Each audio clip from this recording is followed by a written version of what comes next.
175 years, open trade has governed the way the world does business. It started after World War II as nations pulled down trade barriers. Since then, it has led to huge growth and better jobs and massively reduced global poverty. But today, countries like the United States are closing the door on open trade and investing more at home. My next guest says this is a mistake. Ngozi Okonjo-Iweala heads the World Trade Organization. In a recent Foreign Affairs essay, she calls for reimagining globalization with a world economy that is more open and more fair. Pleasure to have you on. Thank you, Fareed. So you've held so many fascinating jobs. You were finance minister of Nigeria. And in that whole period, for decades and decades, when you were a developmental economist, what would Washington tell you when they were trying to tell you guys in the third world, in the developing world, to change your policies? Well, we all agreed, and we would hear, even when I was at the World Bank as well, we preached the same, that open markets, open, stable, fair, and transparent markets, and a multilateral trading system that was predictable was the best thing for the world. That interdependence would be the way to go. Not overdependence, but interdependence would bring peace and prosperity to the world, and that developing countries should maintain these open markets. So while the United States has been preaching this for the last 50, 75 years, in the last few years, it's the U.S. under Trump that's put tariffs on not just the Chinese, but the Europeans, the Canadians. Biden has put Buy America provisions in all his bills. So the U.S. has, in some ways, turned its back on its own creation.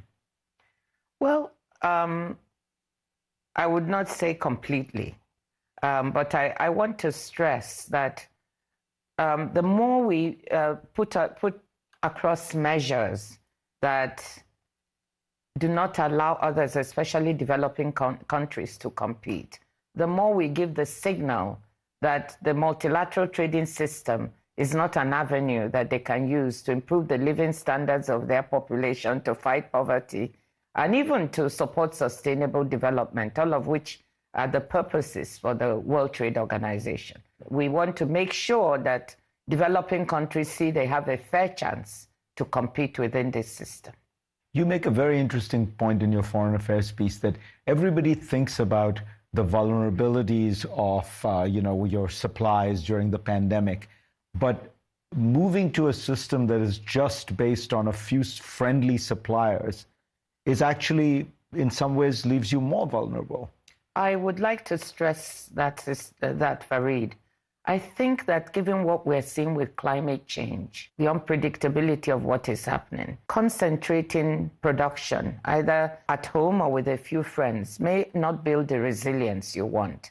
Let us deconcentrate those and diversify supply chains to countries, those who were not part of globalization in the first round, but who are ready to receive investment. And many of these are developing countries. Vietnam is good, Indonesia is good, but there's also Bangladesh. What you're saying, what really will give you security is if there's a global supply chain with many different manufacturers, so that if there's a typhoon in one place, you can go somewhere else. Absolutely, and in critical sectors, we really need to look at this. Rare earths and minerals. We now can look and say, where else in the world can we develop this supply chain? In Africa, for instance, there's a golden opportunity to really diversify and develop the supply chain of these rare earths and minerals there, process them in place, create jobs for young people at the same time as you help manage the decarbonization of the world. It's like a win-win. Now, a lot of people will say, free trade is all very good, well and good, but the Chinese, for example, manipulate the system. They have a massive state. It subsidizes, there are hidden subsidies, there are explicit subsidies. It doesn't open its market to lots of Western goods. Western tech companies can barely operate in China. How can they be part of a system and it's still open and fair? There are countries that complain that China has hidden industrial subsidies. And we certainly need to be mindful of that because we want a level playing field. China itself complains about agricultural subsidies in other countries. So there are complaints on all sides. And I think what we need to do is remind ourselves of how this system was built. It is true that if we do not have a transparent system where there is a trust, then you have a race to the bottom because everyone will try to subsidize. And you know, developing countries will lose the most because they don't have the fiscal space to be able to join this subsidy race. So what we want is there are subsidies that are good. You subsidize research and innovation. Why not? That can help the world. But I think specific subsidies or specific requirements that make it problematic for other members to compete are an issue. And that's what we want to get away with. But it's fair to say that what happens in Washington matters the most. And if the U.S. turns toward protectionism and industrial policy, I think everyone else will just follow suit, right? They'll copycat. Well, that will happen once one nation starts to subsidize, whether it's US, EU, China, or others will want to do that. But that's why we're saying that a subsidy race to the bottom is not the right way to go.